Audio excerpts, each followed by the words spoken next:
MBA show, where there's no filler, just killer content, that is, with our daily 10-minute business lessons for the real world.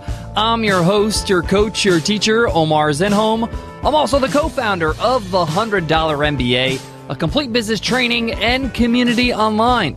If you're looking to nail your business idea, or just trying to make sure you have the right logo, the right tagline, the right products on your website, you got to check out our free full video course on idea validation. Don't get stuck on the idea phase, start implementing, and you can get started with our free course. Just go to 100mba.net/free-course to get access to the whole course along with a workbook, and you can even ask questions inside the course. In today's lesson of the $100 MBA show, you will learn how often should you update your sales page.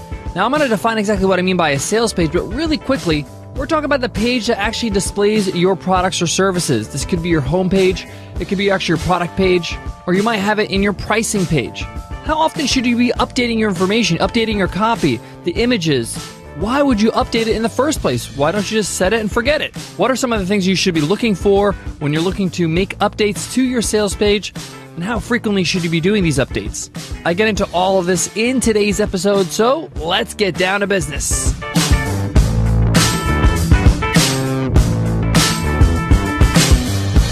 Today's episode of the $100 MBA show is sponsored by Queensboro.com.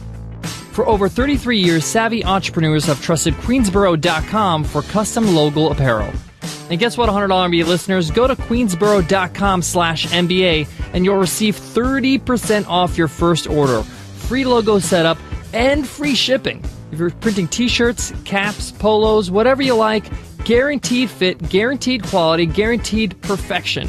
All backed by stellar customer service. So go to Queensboro.com/MBA and receive 30% off. First, let me clearly define what I mean by a sales page. Now, depending on your business, whether it's online or offline, your website will have your products that are on offer, products or services.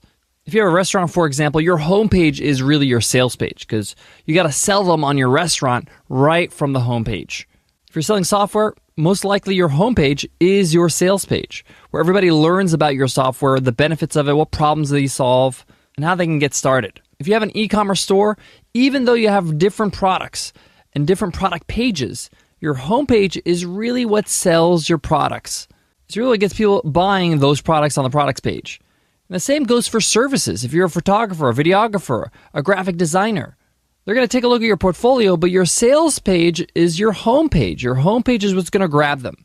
And whether you're selling a product or service, you're going to be constantly describing and selling your actual products with your copy, with your images, with videos, with the way you present your features and your benefits. And when you actually launch that sales page for the first time, you probably worked on it for days, maybe even weeks. And most of us were so tired and we're just so happy we launched it, we don't touch it once it's launched. And that's a huge, huge mistake because you got to keep on improving your messaging. You got to see what works. And the only way you can see what works is if you try different things. Does that make sense? If I keep my page the same, I don't know if it's working or not. But if I make a change and I see more sales or I see more traffic or I see more page visits per actual visit. So instead of just visiting 2 pages of my website when they visit my website, they go to 3 or 4 pages. That means I did something on that page that improved it. If I make a change and things get worse, then I know that that change was not a good move. I can change it back to what it was. But the point here is that you got to experiment. You got to try different things so you could see what best resonates with your audience. That includes your copy, your taglines, your headlines, your images. Let's take a simple example. Say, for example, you're selling an ebook. With an ebook, you want to describe what the book is all about, the chapters, what comes with it, what you're going to be teaching, maybe some samples. You might be adding some testimonials. You might be adding what other industry leaders think about you. So once you set that all up, what changes can you make? Well, first of all, it's really good to see what's going on your website. 2 tools I highly recommend is Google Analytics, so you can see how many people actually leave your website after they hit their homepage. That's called the bounce rate. The other one is SumoMe. SumoMe is absolutely free. My buddy Noah Kagan is the founder of SumoMe, and they have heat maps. They can show you how far they scroll down the page, where they click, so you can know if they actually continue to read your page or they stop at the front headline. Maybe your first headline needs changing. But let's get to the real question. How often should you revisit your sales page? In my personal experience and my opinion, I believe you should at least revisit your page, make some changes, adjustments if needed, every 60 days, at the very minimum. If you're a new product, maybe it's in beta, you're testing things out, you may want to do it more frequently, maybe every 3 weeks. But if you're an established product, the minimum is 60 days. So my advice is that choose a time period, whether it's 30 days, 60 days, 3 weeks, and put it into your calendar. Make it a reoccurring reminder in your calendar. And set aside an hour to just go through your sales page. See if you can improve things. Now that you've been in business for another month or another few weeks, you've learned from your customers. Is that messaging resonating with them? Is it aligned with what you've learned from them? You've grown as a business and your taste must have grown as well. So you may want to change up some of the images. Maybe you want to improve upon the video. Take down some notes. You may also want to get some feedback from maybe a mentor. Or ask a great customer of yours. Ask them, what are some of the areas in the sales page that help them make the decision to buy? What are some areas they wish were part of the sales page? Or some of the areas that were confusing? Improving upon your sales page can be one of the best things you could do for your business in terms of your sales, because it's what people are getting information about. This is applicable if you have an online business or an offline business. I actually think it's more applicable if you have an offline business. People won't actually go to your actual establishment, whether it's a restaurant, a yoga studio, a clothing shop. They're not actually going to go to your actual physical store if they get a bad impression from your page, from your homepage, from your sales page. So make sure that you're constantly looking at it and improving it on a regular basis. A couple extra tips when it comes to reviewing your sales page.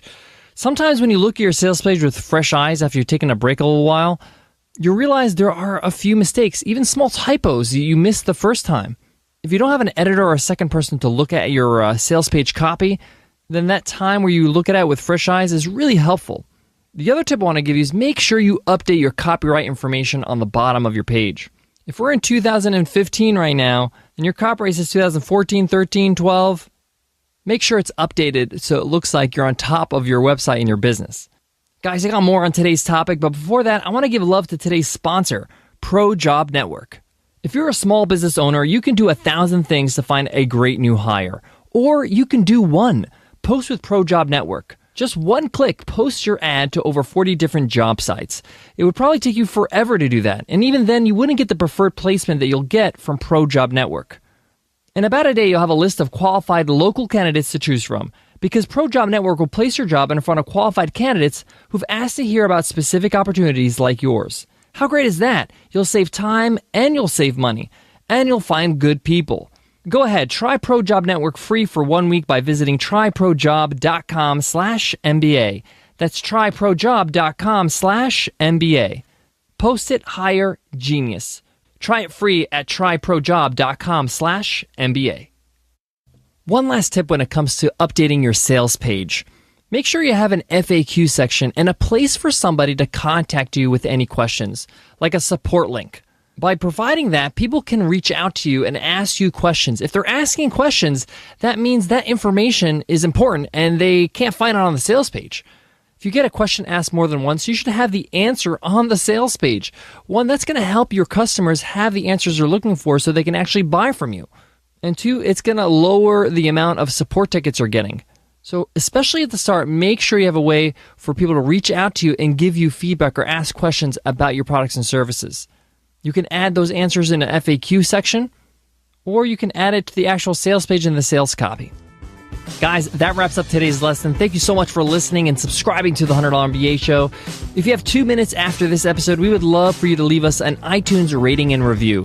We love hearing from you. We love hearing what you love about the show, what your favorite episode or takeaway is. And by leaving us an iTunes rating and review, you enter our weekly random draw to win a free ride, a free lifetime membership to our training and community, the $100 MBA. It's over 180 video lessons, interviews with experts, workbooks, a whole lot more. It's our way to say thank you for being a part of our community and leaving us an iTunes rating and review.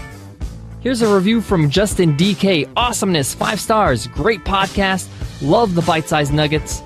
This one is a total keeper. Omar rocks. Thank you so much, Justin, for that awesome review. And thank you all for listening to the $100 MBA Show. We really do appreciate it. All right, guys, that's it for me today. But before I go, I want to leave you with this. The best entrepreneurs are always reinventing themselves, always improving, always being critical of their work, the things that they created just maybe a month ago or a year ago. So re-evaluating your sales page and improving upon it is just a part of being a successful entrepreneur. You're always looking to tweak and modify and improve on your sales page so you can convert better for your customers and for your business. All right, guys, thank you so much for listening to the $100 MBA Show. I'll check you in tomorrow's episode, which is Free Ride Friday. I'll check you then, guys. Take care.